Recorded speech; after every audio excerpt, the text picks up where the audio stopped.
Buenos días, bienvenido a su programa Entre Todos, domingo 11 horas, martes 2 de la tarde. Hoy presentándolo desde Federation Square, ACMIT, donde todos los meses Melbourne Filmoteca presenta una película en español con subtítulos en inglés.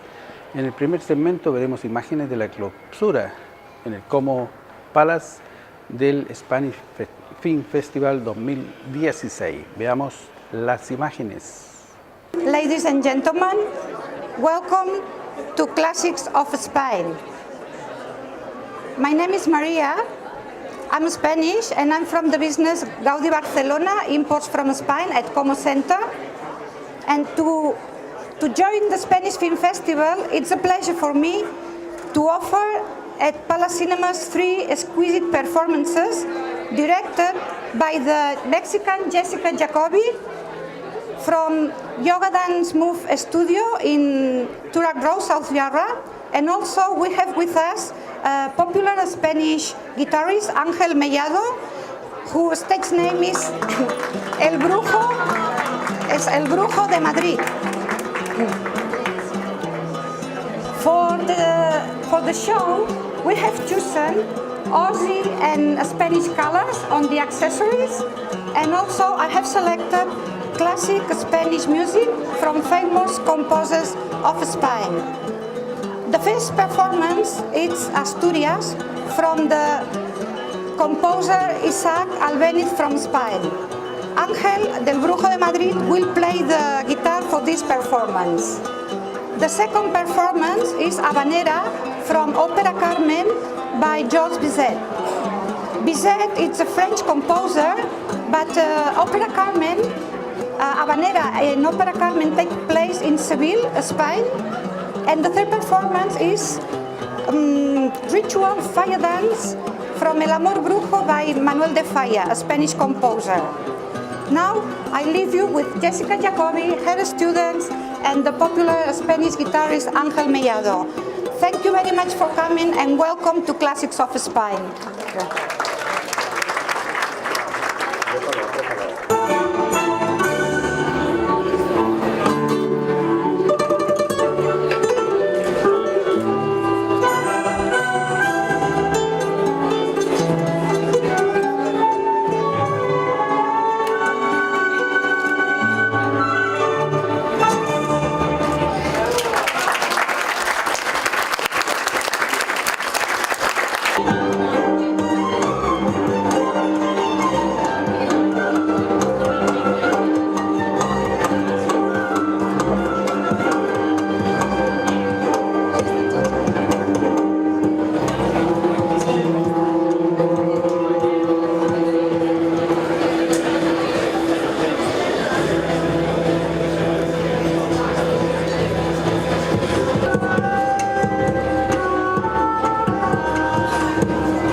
Public education, in fact a historically large investment.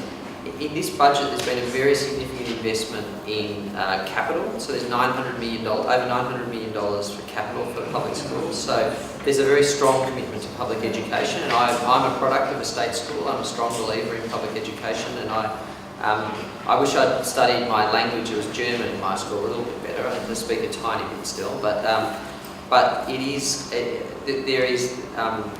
it's very important that there is a provision of public education, including public language education. So we'll get some further detail from the Education Minister on that. But as I said, we are investing in community languages schools because they do also play, as a community-based initiative, a very critical role in the provision of educational services, and particularly the preservation of language, which is so important.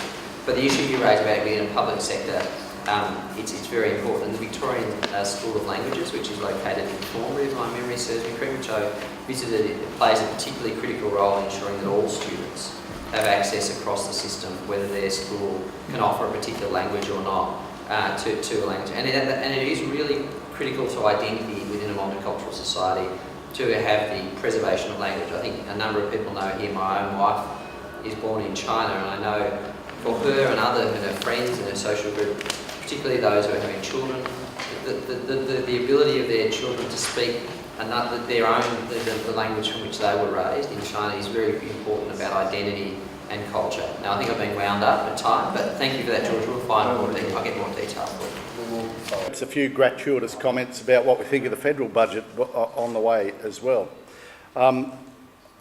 For a treasurer, the hardest job, and it's great to see the Minister for Multicultural Affairs and, might I say, a great ally of mine in framing the budget as Finance Minister here along today. One of the things I think I would say about this budget is it's always a challenge getting out there and trying to sell the budget to the community, trying to find those things that most appeal to people.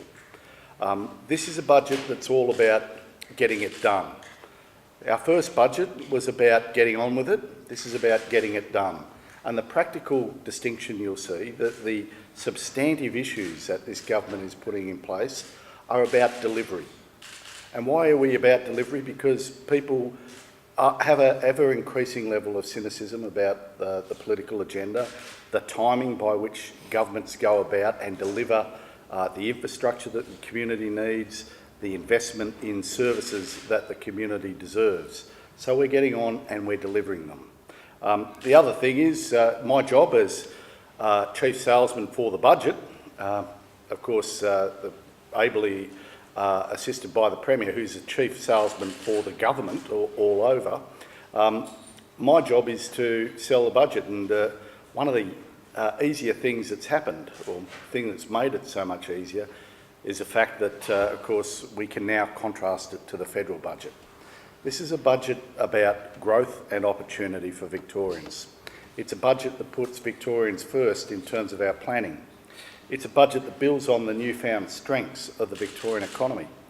Let's make no mistake, in a very short 18 months, the Victorian economy's come from the back of the pack when it comes to the nation to the outstanding performer.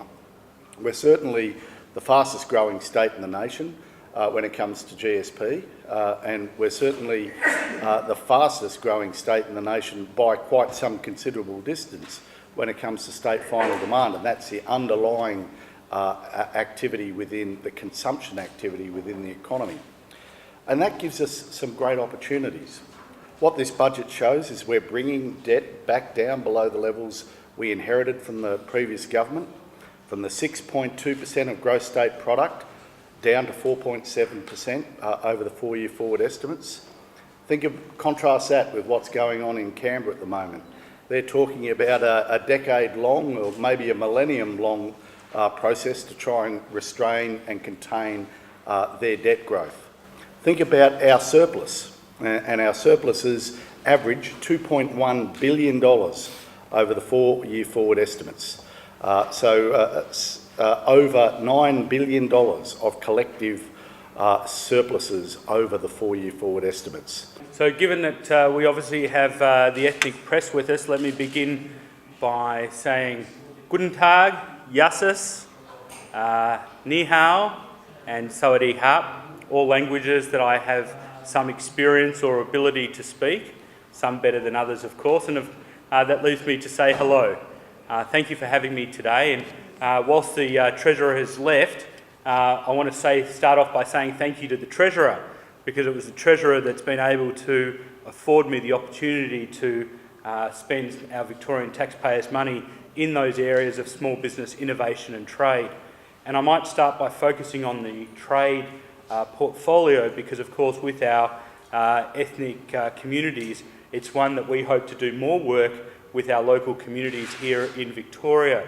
What we've done is we've invested more than we've ever before with our international trade and investment offices.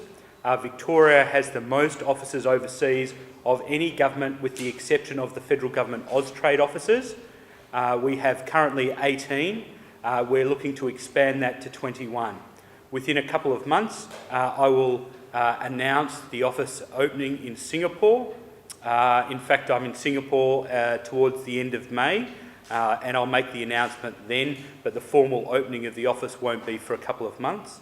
The announcement about our office in South America will be made shortly, and we've had some tremendous lobbying by all of our Latin American, South American representatives, both at consul level and also ambassadorial level, and that's very exciting for in relation to funding for Channel 31. So let me be as helpful as I can, but also clarify the Victorian government position. Channel 31 is obviously part of the Australian telecommunication system. That is, of course, broadcast, governed by the ACMA and funded by the federal government. Let me finish. In terms of spectrum, right, Channel 31 is afforded spectrum by the federal government. I'm very happy to work with whomever the incoming communications minister will be federally. At the moment, of course, it's Senator Mitch Fifield, whom I know personally, and may I say is a good man. And I'm happy to work with the federal government to see what we can do to provide those additional resources to community television, whether it's in this instance Channel 31, or whether it's, of course, other ethnic communities that are wanting to try and establish their own online TV presence, which there are a number that do. So we need to make sure that we're working with the federal government so that we don't duplicate processes in a way that wastes money, and to maximise the amount of money that you can access. Now, in terms of the issue of transmission in relation to over the internet or otherwise, again, this is an area of federal government responsibility, but I don't wish you to think that I'm not prepared to work on your behalf. Just as the Treasurer said that he was happy to work with you, so shall I. And maybe, given the demands on the Treasurer's time, before I leave, I'll provide you my contact details. It may be easier for you and I, or for Channel 31 and myself, to work together on that outcome. Look, I think you've raised a very important point, and one of the things that we are looking at right across government is how we communicate our messages across all mediums. In fact, we know that we won't get our message through just via mainstream media, for example. We need to look to new technologies as well. You mentioned the internet, but there are, of course, a whole variety of ways, in particular, young people are now communicating with each other and intersecting with the community messages in ways, in fact, when I watch my kids, working their phones and working their iPads, I think, my goodness, as a minister in a state government, we actually need to think very creatively about all of the messaging and all of the mediums that we need to draw upon to make sure that we get those messages out across the wider community. So certainly Channel 31 is one of those, but there are others that we also need to be looking at investing in to make sure that we can get our message out. So yes, we have said as a government that family violence is our number one law and order issue because it's 1 in 3 women who are victims, but also 1 in 4 children. And can I just say that for the children who experience family violence, even if they are observing what is going on, they do suffer trauma from that experience, and it's something that can stay with them throughout their lives. So I think it's really important that as a community that we talk about these issues more and understand the impact that family violence has on children. And sadly, we know it can be generational, that young boys seeing their fathers perpetrating family violence can grow up to have a particular view about what it is like to be in a relationship and how they should interact with their partner. Similarly, young girls growing up have a similar, bad perception about what it is to be in a healthy relationship. So yes, our approach does provide funding for men's behaviour change programs. Briefly, in terms of, just to follow up on what my colleague Mr Makakos had to indicate around the Family Violence Royal Commission, the most important thing about that Commission's report was to say, let's do away with the silos of how government responds to social issues. So if we're going to respond to family violence, we necessarily have to respond to housing, to policing, to mental health issues. So in that respect, it's an invitation to recast how we do all of those things. So in terms of how that applies in the multicultural community, the specific arrangements that we will bring to how housing solutions, how the targeted support for the navigator arrangements to help people, particularly from a cold background, navigate their way through, particularly if they are the victims of family violence, the difficulties that a sometimes impenetrable system of bureaucratic assistance sometimes creates. And we can look to models not just in Australia but internationally in comparative jurisdictions that I've had the pleasure of having seen firsthand, gives us a real path that I think we can particularly target the family violence housing response, the family violence support for kids, and the family violence mental health and other challenges that drive the causes of family violence rather than just responding to the symptoms. In terms of a dedicated program that received support in the budget in the area of mental health that has direct relevance is the area of suicide incidents. 654 Victorians took their own life in 2015. That's over twice the road toll. And again, how responses in different communities gets dealt with in that early intervention, information and support provision is going to be very important when it comes to cold communities. How we make sure that support for people who are in that space know that there's support, know that there's assistance that is culturally relevant to them is one of the many challenges that our expert reference panel that we've established is going to be providing advice as we seek to roll out over $27 million worth of assistance around the state to target both an intense support package of assertive outreach for people who have attempted suicide incidents, but more importantly, or equally as importantly, how we get messages out to communities, particularly young people in communities, that there is support if they feel alienated, if they feel that they're in a space where there is no way out other than a suicide incident. So that will be a particular challenge for us, and we need to make sure that our expert reference panel, whilst it has representatives of multicultural communities on it, in whatever work that they do, have specific support from multicultural communities in where the trials around the state, the 12 different trials that we're going to propose, apply. Agradecemos la visita de nuestro excelentísimo embajador de El Salvador aquí a nuestra sede consular de El Salvador en Melbourne, Australia, al señor Luis Méndez Castro y su señora esposa, Margarita. Muchas gracias por estar con nosotros y compartir. Agradecemos a los medios de comunicación también que siempre nos apoyan.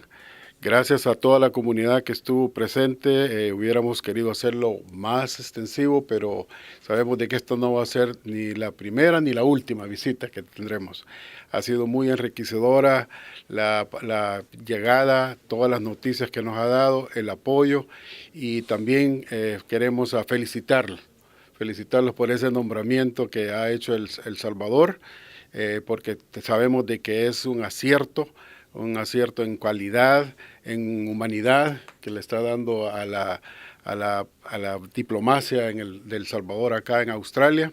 Muchísimas gracias. Queremos también unirnos a esa felicitación de las madres, ese ser especial que todos llevamos en nuestro corazón. En el Día de las Madres, felicidades a todas las madres latinoamericanas y a las salvadoreñas en especial, que nos acogen también siempre desde El Salvador y acá en Australia. Muchísimas gracias a todos. Que Dios los bendiga.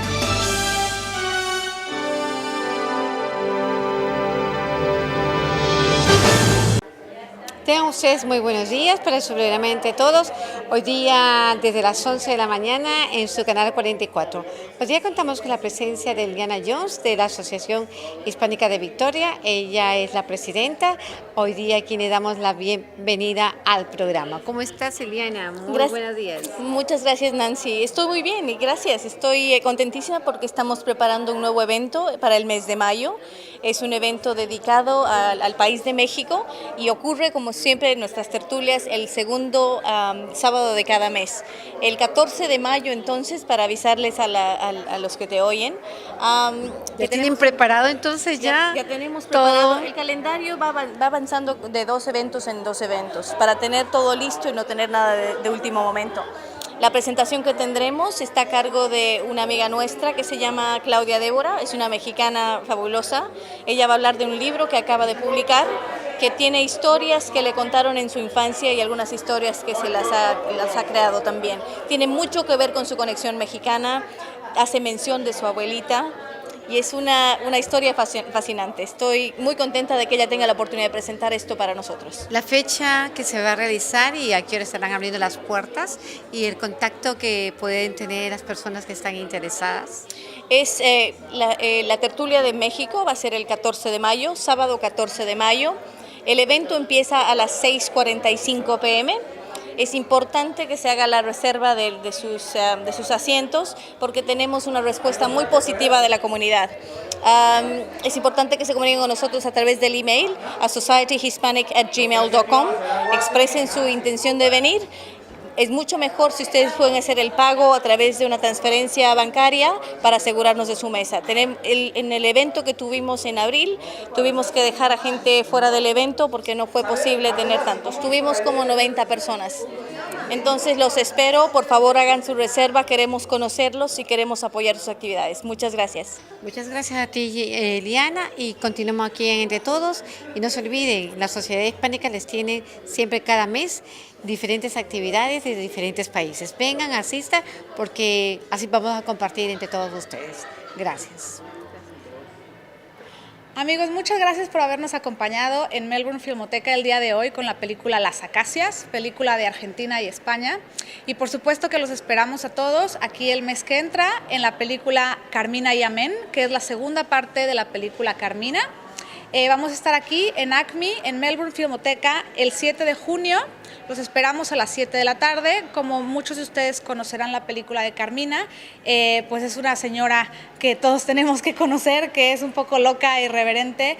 Y en esta segunda parte, el esposo de Carmina muere y la idea de la película es que ella trata de ocultar su muerte para poder recibir el pago de la pensión. Entonces es una película muy divertida, esperamos que todos puedan acompañarnos. Junio 7 en ACMI, en Melbourne Filmoteca. Gracias. ¡Antonio! ¡Antonio, por favor! Ay. María, que está puesto tu padre muy malito. Mi alma, vente para acá. Juerga, María. Juerga. Hoy es sábado, domingo y lunes. El lunes es cuando a tu padre le ingresan la paga extraordinaria. Si damos parte ahora mismo, no la cobramos. ¿Qué estás diciendo, mamá? Y de parte de todo el equipo de Melbourne Filmoteca queremos mandar una gran felicitación a todas las mamás, que lo pasen muy bonito este domingo, rodeadas de todos sus seres queridos, y que todos los hijos traigan a las mamás a Melbourne Filmoteca, cada martes a las 7 en ACMI. Gracias. Complemento mis palabras con un saludo especial a las madres latinoamericanas en Melbourne y en particular a ese colectivo de madres salvadoreñas en esta región. Gracias en nombre de la Embajada de El Salvador y hago lo mío también las palabras en nombre de nuestro cónsul general en Melbourne. Gracias. Un saludo muy especial para todas las madres en ese día tan especial.